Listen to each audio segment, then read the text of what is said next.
चेटक की तीसरी पुत्री मृगावती का विवाह कौशाम्बी के राजा शतानिक के संग हुआ। वे प्रजावत्सल राजा थे। उनकी कीर्ति दूर दूर तक फैली थी। कलाकारों का सम्मान एवं संरक्षण करना इसमें उनकी विशेष रुचि थी। एक बार राजा शतानिक के मन में ऐसी चित्रशाला बनाने की इच्छा हुई कि आसपास के राज्यों के लोग भी उसे देखने के लिए यहाँ आए। इस कार्य के लिए उन्होंने दूर दूर से चित्रकार बुलाए। अवंती नगर से भी एक चित्रकार आया। यह चित्रकार सूर्यप्रिय यक्ष के वरदान के कारण किसी भी चीज का छोटा सा हिस्सा देखकर उस वस्तु या व्यक्ति का पूर्ण चित्र बनाता था। राजा शतानिक के बुलाने पर वह चित्रकार वहां पहुंचा। चित्रशाला में चित्र बनाते समय आते जाते रानी मृगावती के पैर का अंगूठा उसे दिखा तो उसने देव वरदान से रानी का पूरा चित्र बना दिया।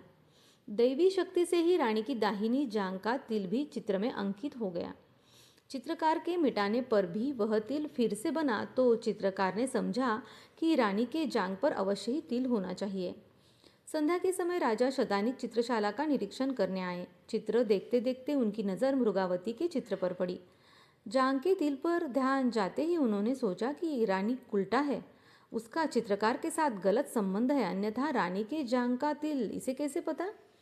क्रोध में उसने चित्रकार को सूली का हुक्म दे दिया। सुबुद्धि मंत्री ने सोचा रानी तो सदाचारी है, फिर यह क्या रहस्य है। मंत्री ने चित्रकार से एकांत में पूछा तो चित्रकार ने सच्चाई मंत्री को बताई और मंत्री ने राजा को। सच्चाई की परीक्षा के लिए उस चित्रकार को एक कुब्जा दासी के बाएं हाथ की अंगुली दिखाई और उसका चित्र बनाने कहा। चित्रकार ने कुब्जा दासी का वैसा चित्र बना दिया। राजा का संदेह अब दूर हो गया, पर उसने सजा के तौर पर चित्रकार के दाहिने हाथ का अंगूठा काट दिया। चित्रकार के मन में प्रतिशोध के भाव उत्पन्न हुए। उसने साकेतपुर पहुंचकर पुनः यक्ष को प्रसन्न किया। यक्ष ने आशीर्वाद देते हुए कहा, तेरे बाएं हाथ से भी तुलिका चलेगी। उसने अवंतीपुर में रानी मृगावती का चित्र बनाकर राजा चंडप्रद्योत को दिया। चित्र देखते ही राजा ने पूछा, ये देवी है या अप्सरा। चित्रकार ने कहा, राजन, यह न देवी है न अप्सरा, यह मानवी है। ये चेटक राजा की पुत्री मृगावती है, कौशाम्बी के महाराजा शतानिक की पत्नी है। चंडप्रद्योत ने कहा, ओह, यह मृगावती है। यदि पहले ही पता होता तो शिवा के बदले इसे ही मैं अपनी रानी बनाता। चित्रकार ने आग को बढ़ाते हुए कहा, राजन, मेरी समझ में नहीं आता कि यह हंसिनी शतानिक रूपी कोबे के पल्ले कैसे पड़ गई। यह तो आपके अंतपुर में ही शोभा देती। चंडप्रद्योत ने दूत को बुलाकर आज्ञा दी कि तुम कौशाम्बी जाओ और राजा शतानिक को संदेश दो कि वे शीघ्र ही अपनी रानी मृगावती को हमारी महारानी बनाने के लिए हमारी सेवा में भेजे। रत्न तो जौहरी के यहाँ शोभा पाता है, अतः उन्हें शीघ्र हमारी सेवा में पेश करो, नहीं तो युद्ध के लिए तैयार हो जाओ।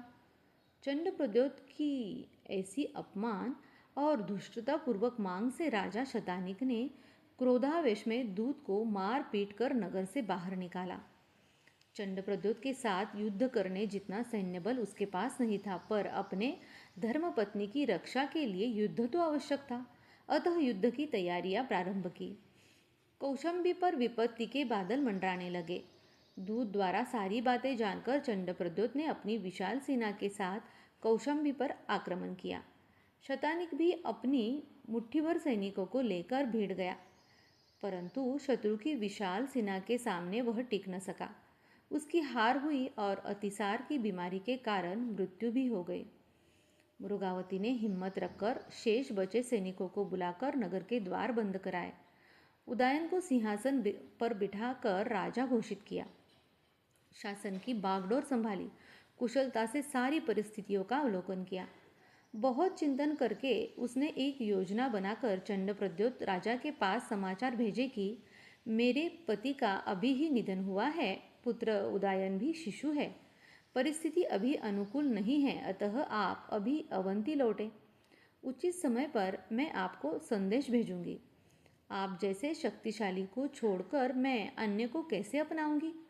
रानी की बात राजा चंडप्रद्योत को उचित लगी। वे अवंती लौट गए।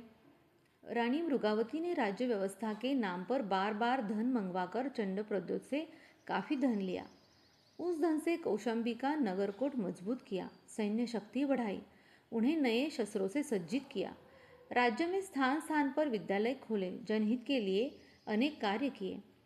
नगर को धन धान्य से परिपूर्ण करके स्वयं को धर्म में जोड़ा।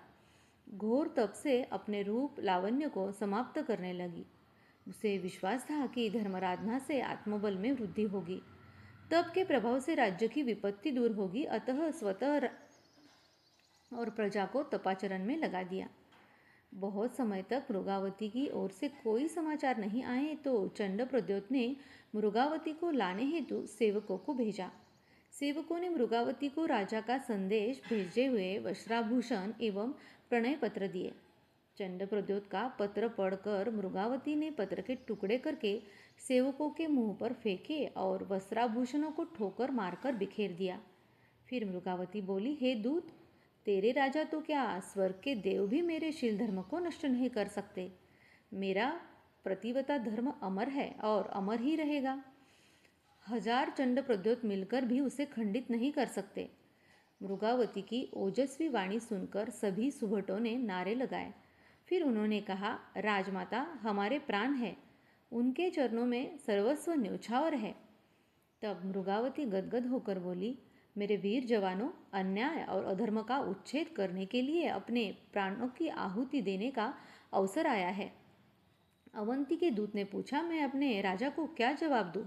तब एक युवान ने कहा, तुम्हारे लंपट राजा से कहना कि कौशाम्बी का एक एक वीर उसका काम ज्वर उतारने में सक्षम है, वह अपनी मौत को न्योता न दे। दूत के जाने के बाद खतरे का घंटा बजाया गया। कौशाम्बी की प्रजा अपनी रक्षा हेतु नगर में पहुंच गई। कोट के द्वार बंद हुए। दूत ने अवंती पहुंचकर चंड प्रद्योत को सारी बात बताई। दूत से सब सुनकर चंड प्रद्योत ने पुनः कौशाम्बी पर चढ़ाई की। कौशाम्बी के द्वार बंद देखकर उसका क्रोध बढ़ा। उसने नगर को घेर लिया। मृगावती ने पूरे नगर में नवकार महामंत्र का जाप शुरू कर दिया। फिर सोचा, मेरा रूप ही झगड़े की जड़ है, इसके कारण ही मेरे पति मारे गए। चंड प्रद्योत के मन में कामज्वर उत्पन्न हुआ है, अतः इस रूप को नष्ट करने के लिए मैं तप करूं। भगवान महावीर ने सती मृगावती के भाव को जाना। वे कौशाम्बी नगर में पधारे। भगवान का आगमन सुनकर मृगावती नगर के द्वार खोलकर सभी प्रजा भगवान के साथ दर्शनार्थ पहुंची। चंड प्रद्योत भी सेना के साथ दर्शन के लिए गए। भगवान ने समयानुकूल धर्मदेशना फरमाई। धर्मदेशना सुनकर मृगावती दीक्षा लेने की भावना व्यक्त करते हुए बोली, प्रभु, मैं राजा चंड प्रद्योत की आज्ञा हो तो दीक्षा लेना चाहती हूँ। फिर चंड प्रद्योत के पास आकर बोली, हे राजन, अनुमति दीजिए, मुझे अब इस संसार में नहीं रहना है। मेरा पुत्र अब आपकी सेवा में है। भगवान के प्रभाव से चंड प्रद्योत का कामज्वर शांत हो गया था। उसने उदयन को कौशाम्बी का अधिपति बनाया और मृगावती की दीक्षा बहुत धूमधाम से कराई। मृगावती के साथ चंड प्रद्योत की 8 रानियों ने भी दीक्षा ली। वे सभी आर्या चंदनबाला की नेशराय में सौंपी गई। एक बार भगवान पुनः कौशाम्बी नगरी पधारे। महासती चंदनबाला शिष्याओं के साथ दिन के अंतिम प्रहर में दर्शनार्थ पधारी। तभी चंद्र सूर्य भी भगवान के दर्शनार्थ आए। उनके तेज से आकाश प्रकाशित था, अतः लोगों को समय बीतने का ध्यान ही नहीं रहा। वे वहीं बैठे रहे। चंदन बालाजी को समय का ज्ञान होने से वे और अन्य साध्वियाँ चली गई, पर मृगावती जी दिन समझकर वहीं बैठी रही। सूर्य चंद्र के जाने पर अंधकार छा गया। तब मृगावती को रात होने का ध्यान आया। वे शीघ्र ही समवसरण से उठकर उपाश्रय में आई। आर्या चंदनबाला ने मृगावती को उपालंब देते हुए कहा, मृगावती, उत्तम आचार धर्म पालने वाली तुम सूर्यास्त के बाद उपाश्रय से बाहर कैसे रही? आर्या मृगावती ने सरल भाव से दोष स्वीकारा, क्षमा मांगी और कहा, हे भगवती, मैं मंदभागिनी हूँ जो अपने अयोग्य व्यवहार से आपके हृदय को आघात पहुँचाया। मैं प्रमादवश रात का समय नहीं जान पाई। भविष्य में ऐसा नहीं होगा। अपनी भूल के लिए वे मन ही मन पश्चाताप करने लगी। पश्चाताप और आत्मनिंदा से उसी रात उन्हें केवल ज्ञान हो गया। रात में एक काला नाग आर्या चंदनबाला की ओर बढ़ रहा था। केवल ज्ञान से सती मृगावती को वह सर्प दिखा। सर्प के रास्ते में आर्या चंदनबाला का हाथ था, सो मृगावती ने सहज भाव से हाथ उठाकर सरकाया। सर्प निकल गया, परंतु चंदनबाला जग गई। उन्होंने पूछा, कौन है? मृगावती ने कहा, हे आर्या, मैं हूँ। चंदनबाला ने पूछा, मेरा हाथ क्यों उठाया? मृगावती ने कहा, एक सांप आपकी तरफ आ रहा था, इसलिए उठाया। आर्या चंदनबाला ने चौंक कर पूछा, ऐसे अंधेरे में सांप कैसे दिखाई दिया? मृगावती ने विनम्रता से कहा, यह सब आप ही की कृपा है, अब कहीं अंधकार नहीं रहा। आर्या चंदनबाला को जब ज्ञात हुआ कि मृगावती को केवल ज्ञान हुआ है, तो वे उन्हें वंदन करने के लिए आगे बढ़ी, परंतु मृगावती ने वंदन नहीं करने दिया। आर्या चंदनबाला स्तुति करते हुए, आत्मनिरीक्षण करते हुए ऐसे तल्लीन हुई कि भावों की क्षपक श्रेणी चढ़कर चारों घाती कर्मों का क्षय किया।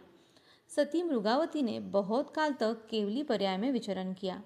अंत में चारों अघाती कर्मों का क्षय करके सिद्ध बुद्ध और मुक्त बन गई।